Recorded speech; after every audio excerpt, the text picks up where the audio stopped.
ప్రియతమ నేత మీ అధినేత రామచంద్రరావు గారికి, అదేవిధంగా శ్రీ బెల్లంకొండ శ్రీనివాస్ గారికి, అన్నిటికన్నా ముఖ్యంగా ప్రతిసారి ప్రేమానురాగాలతో మమ్మల్ని ఆశీర్వదిస్తున్నటువంటి పెద్దపరిమి సోదర సోదరీమణులందరికీ కూడా మనస్ఫూర్తిగా అభినందనలు, కృతజ్ఞతలు. ఒకసారి మీరు వీళ్ళందరూ చెప్పినట్టు చూస్తే ఈరోజు ఈ కార్యక్రమం తీసుకుంటే ఈ కార్యక్రమానికి ఇచ్చేటువంటి ఇందులో నా డబ్బు ఏమీ లేదు. ఈ డబ్బంతా కూడా పుణ్య దంపతులు శ్రీ సూదనగుంట రాఘవేంద్ర ప్రసాద్ గారు, వారి ధర్మపత్ని కళ్యాణి గారు అమెరికాలో ఇద్దరు డాక్టర్లుగా కష్టపడటం అంటే డాక్టర్లకి డబ్బు ఎక్కువ రావాలంటే ఎక్కువ పేషెంట్లు చూడాలి. 10 మంది అంత తప్పించి వేరే మార్గం లేదు. ఒక పేషెంట్ చూస్తే $200-300 ఇస్తారు. ఎక్కువ సంపాదించాలంటే రాత్రులు శని ఆదివారాలు మాని పేషెంట్లు చూస్తే ఎక్కువ డబ్బులు వస్తాయి. ఆ వచ్చిన డబ్బులన్నింటిలో 43% ట్యాక్స్ కట్టి సంపాదించుకునేది. ఇక్కడలాగా ట్యాక్సులు అక్కడక్కడ మనం లేకుండా కూడా వెళ్ళేటువంటి పరిస్థితి అక్కడ ఎక్కడా ఉండదు.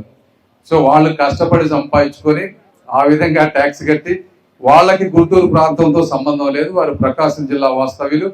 అయితే మేము వారు అక్కడ 10-15 సంవత్సరాలుగా ఉన్నటువంటి మా అభినవ సంబంధంతో, అదేవిధంగా ఈ ప్రాంతంలో ఏదో మనకు డబ్బులు ఇస్తే ఇక్కడ ఎక్కడ అన్యాయం జరగకుండా ప్రతి రూపాయి పేద ప్రజలకు చేరుతుంది అనేటువంటి ఒక నమ్మకంతో ఈరోజు ఈ కార్యక్రమానికి ఇదే కాదు మొత్తం 9 కమ్యూనిటీ హాల్స్కి 4 కోట్ల రూపాయలు ఇచ్చారు. అందులో 9 కమ్యూనిటీ హాల్స్ తీసుకున్నాం. మీరు చెప్పినట్టు శ్రావణ్ కుమార్ గారు చెప్పినట్టు 3 తాడికొండకు వస్తున్నాయి. ఇందులో ఈ 9 కమ్యూనిటీ హాల్స్ లో కొన్ని బీసీ వర్గాలకి, కొన్ని ఎస్సీ ఎస్టీ, 1 మైనారిటీ వర్గాలకు ఇస్తా ఉన్నాం. ఇవన్నిటి దీని ముఖ్య ఉద్దేశం ఏంటంటే డబ్బులు ఉన్న వాళ్ళు, అగ్రవర్ణాల వారు మంచిగా ఫంక్షన్స్ అవన్నీ చేసుకోగలిగి వాళ్ళంతా కూడా డబ్బు ఖర్చు పెట్టి చేసుకోగలరు.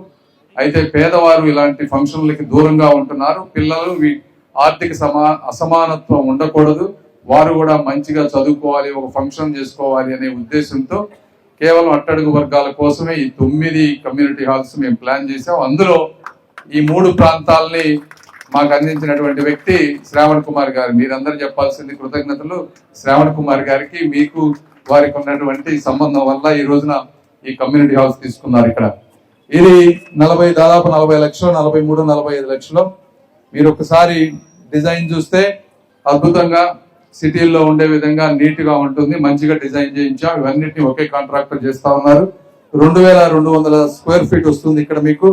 దీంట్లో ఒక స్టేజ్, అదేవిధంగా మంచి టాయిలెట్స్, అందులో ఫంక్షన్ చేసుకునే వాళ్ళకి, బయట వాళ్ళకి ఇవన్నీ ఉంటుంది. దీని నిర్వహణ వచ్చేటప్పటికి ఈ ప్రాంతంలో ఉన్న బీసీ సంఘాల వారు ఒక కమిటీ వేసుకొని దాన్ని ఏ విధంగా మెయింటైన్ చేయాలనేది మీరు నిర్ణయించుకోవాలి.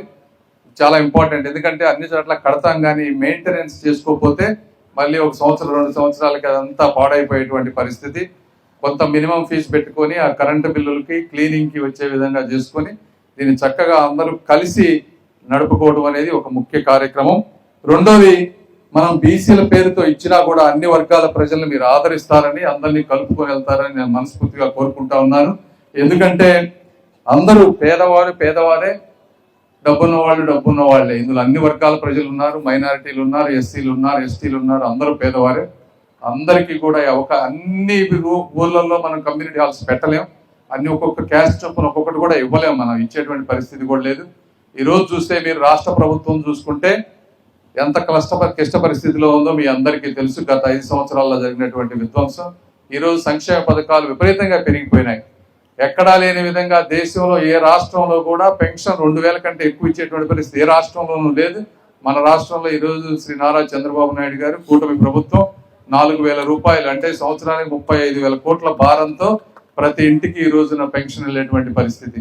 మరి నిన్న తీసుకుంటే తల్లికి వందనం, అవి కూడా దాదాపు 9,000 కోట్ల రూపాయలు. ఇంట్లో ఉన్న ప్రతి పిల్లవాడికి 13,000 డైరెక్ట్ అకౌంట్ లో వేసినటువంటి చరిత్ర కూడా ఏ రాష్ట్రంలో లేదు. ఈ విధంగా సంక్షేమ పథకాల భారం రాష్ట్ర ప్రభుత్వంపై విపరీతంగా పడిపోతా ఉంది.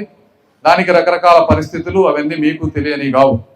అయితే దీనితో పాటు సంక్షేమంతో పాటు అభివృద్ధి చేయాలంటే ఒక రోడ్లు వేయాలన్నా, కమ్యూనిటీ హాల్స్ కట్టాలన్నా, ఇంటికి వాటర్ ట్యాప్ తీసుకురావాలన్నా కూడా కేవలం మన ఆఫీసులో కూర్చొని బటన్ నొక్కితే ఇవన్నీ ఏమి అవ్వవు. జగన్మోహన్ రెడ్డి గారు లాస్ట్ 5 సంవత్సరాలు ఏం ఆలోచించారంటే డైరెక్ట్ గా బ్యాంక్ అకౌంట్ లో డబ్బులు వేస్తే డబ్బులు వాళ్ళకి వెళ్తున్నాయి కాబట్టి ఓట్లు నాకు పడతాయి, రోడ్లు నీళ్లు ఇవన్నీ కూడా నాకు పెద్ద సంబంధం లేదు, వీళ్ళు ఎవరికి ఇవన్నీ తెలియవు, వీటి వల్ల ఉపయోగం కూడా లేదు అంటే ఆంధ్ర ప్రజలు అమాయకులు, వాళ్ళకి ఏమీ తెలియదు, డబ్బులు నొక్కితే ఓట్లు వేస్తారని ఆయన భ్రమపడ్డారు. నేను ఎప్పటి నుంచి ఎలక్షన్ ముందు నుంచి కూడా చెప్తా ఉన్నా, గుంటూరు ఆంధ్ర రాష్ట్ర ప్రజలు ముఖ్యంగా గుంటూరు ప్రజలు అత్యంత తెలివైన వాళ్ళు మా అందరికంటే, వాళ్ళు ఏది నొక్కాలో అది నొక్కుతారు, నువ్వు ఏది నొక్కినా అని ఆయనకు ఆ రోజు చెప్తా ఉన్నా. అదే విధంగా మీరు ఒక అద్భుతమైన తీర్పు ఇచ్చారు. మీరు ఒక్కటి గుర్తుపెట్టుకోండి, గత 40 సంవత్సరాల్లో తెలుగుదేశం ప్రభుత్వం ఉన్నప్పుడు, వేరే ప్రభుత్వాలు ఉన్నప్పుడు మీరు ఏ ఊర్లోకైనా వెళ్ళండి, శిలాఫలకాలు ఎన్ని ఉన్నాయో మీరు ఒకసారి ఫోటోలు తీయండి. ఏ శిలాఫలకం అయినా పడింది అంటే మెజారిటీ ఒక 10 శిలాఫలకాలు పడితే 6-7 అవి తెలుగుదేశం పార్టీ ప్రభుత్వంలో మాత్రమే ఉంటాయి అవి. ఇది వాస్తవం కూడా. అదేవిధంగా గత 5 సంవత్సరాల్లో మీకు ఉన్నటువంటి నాయకులు కూడా మీరు ఒకసారి చూసుకోండి. సుచరిత గారు ఉన్నారు.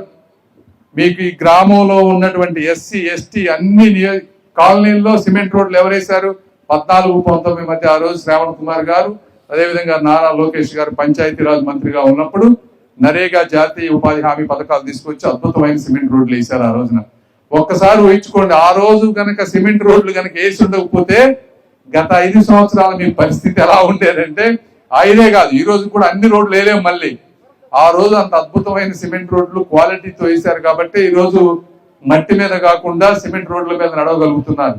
ఆ రోజు కనుక వేయకపోయి ఉంటే అత్యంత ఘోరంగా ఉండేది మన పరిస్థితి అని కూడా మీరు అందరూ గుర్తుపెట్టుకోవాలి. సంక్షేమ పథకాలతో పాటు అభివృద్ధి రావాలంటే, సపోజ్ ఈ టౌన్ హాలే కట్టాలి అంటే దీనికి ఏదో మీరు సింపుల్ గా అనుకోవచ్చు, దీని డిజైన్లు గీయించుకోవాలి, గవర్నమెంట్ పర్మిషన్ తీసుకోవాలి, శంకుస్థాపన చేయించాలి, మళ్ళీ ఇది కరెక్ట్ గా అవుతుందో లేదో చూసుకోవాలి. ఇవన్నీ మేము ప్రైవేట్ వ్యక్తులను పెట్టుకొని వాళ్ళకి మా శాలరీలు ఇచ్చి కోఆర్డినేట్ చేసుకుంటే ఈ రోజు కమ్యూనిటీ హాల్ వస్తాను. మేము ఒక్కడే చేయటమే కాదు, మీరు కూడా స్థలం ఉండాలి. తెనాల్లో కూడా 2 కమ్యూనిటీ హాల్స్ ఇచ్చాం. అయితే అక్కడ స్థలం వేయడానికి గొడవలు, స్థలాలు ఇచ్చేవాళ్ళు లేదు. మరి ఆ రోజు మీరు వారు చెప్పినట్టు ఆ మహానుభావులు ఈ రోజు స్థలం ఇవ్వబట్టి మీకు ఈ రోజు అంటే ఇన్ని వర్గాల ప్రజలు కలిస్తే ఒక కమ్యూనిటీ హాల్ అవుతుంది కాబట్టి, అంతేగాని ఏదో కూర్చొని జనంలోకి రాకుండా జనాల సమస్యలు తెలుసుకోకుండా చేయకపోతే ఏ పనులు కూడా అవ్వవు. కాబట్టి ఎలాంటి ప్రభుత్వం ఉందో కూడా మీరు అందరూ మర్చిపోవద్దు. శ్రావణ్ కుమార్ గారు చెప్పినట్టు ఇవన్నీ జగన్మోహన్ రెడ్డి గారు ఒక పద్ధతి ప్రకారం వెళ్తా ఉంటారు.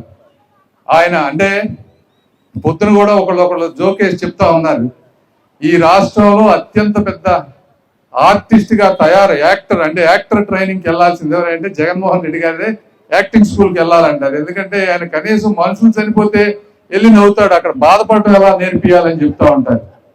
ఈ విధమైనటువంటి మనస్తత్వం అంటే ఆ మనస్తత్వమే ఏంటో అర్థం కాదు. చనిపోయాడు, సరే నీకు తెలిసి చనిపోయాడు, తెలియక చనిపోయాడు కారు కింద, కనీసం బాధ్యత లేదా? మనిషి అనేవాళ్ళు ఎవరైనా సరే ఆ విధంగా చనిపోతే వాళ్ళని హాస్పిటల్కి తీసుకెళ్ళటమో, పోయిన తర్వాత పరామర్శించడమో ఏదో ఒకటి చేస్తారు. ఏమీ లేకుండా దీన్నంతా ఏదో ఆయన ఆపాలనేటువంటి రాక్షస రాజకీయం చేయటం, ఇవన్నీ చేస్తే శ్రావణ్ కుమార్ గారు అన్నట్లు ఎవరన్నా పెట్టుబడులు పెట్టాలంటే భయభ్రాంతులు చేయటం. రోజు ఘర్షణ వాతావరణం ఉందనుకోండి, ఏం జరుగుతాయి? పెట్టుబడులు రావు. పెట్టుబడులు పెట్టేవాళ్ళు నాకెందుకు?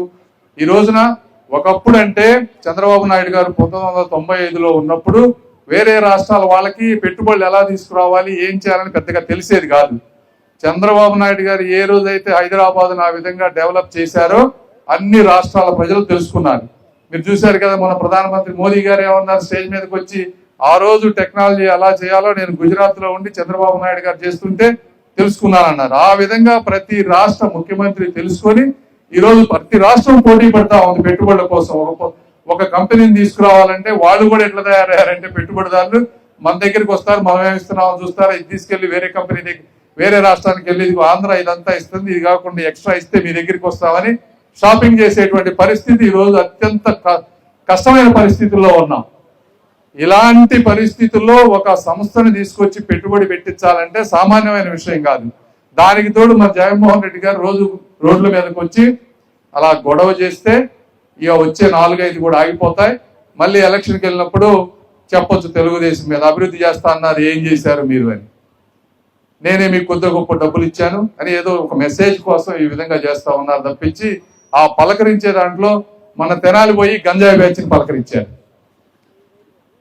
పరిస్థితి. ఇక్కడికి వచ్చి సంవత్సరం క్రితం ఆయన గవర్నమెంట్ లో చనిపోయిన వ్యక్తిని అప్పులు చేసి బెట్టింగ్ బెట్టింగ్ పెట్టి జగన్మోహన్ రెడ్డి గారు వస్తారని చెప్పి చేస్తే ఆయనకు ఒక విగ్రహం కూడా కట్టించారంట గ్రామ ప్రజలకు. వాళ్ళేమనుకోవాలో చూడండి. ఇదే పరిస్థితి. ఇలాంటి సమాజంలో మనం అందరూ ఉన్నా, మహిళలు కూడా ఇంట్లో మీరందరూ తెలివైన వాళ్ళు, అన్ని అర్థం చేసుకోగలిగిన వారు. కుటుంబ బాధ్యత ఎలానో ఈరోజు చంద్రబాబు నాయుడు గారి బాధ్యత కూడా రాష్ట్ర ప్రభుత్వంపై ఆ విధంగా ఉంది. దయచేసి మీరు అందరూ అర్థం చేసుకోండి. అదేవిధంగా ఈరోజు ఇంతమంది వచ్చారు, మీరందరూ ఒకరోజు పనులు మానుకొని కొంతమంది వచ్చింటారు. వాళ్ళందరికీ కూడా మీరు మా వల్ల నష్టపోతే ఒకరోజు మీ అందరికీ క్షమాపణలు. ఏదేమైనప్పటికీ ఇంత మంచి కార్యక్రమం జరగడం నాకు చాలా ఆనందంగా ఉంది. ఈ కార్యక్రమాన్ని బాధ్యత తీసుకున్నటువంటి పరిమి ప్రాంత ప్రజలందరికీ, నాయకులకి అందరికీ కూడా మనస్ఫూర్తిగా మరొకసారి ధన్యవాదాలు తెలుపుకుంటూ సెలవు తీసుకుంటున్నాను. Thank you.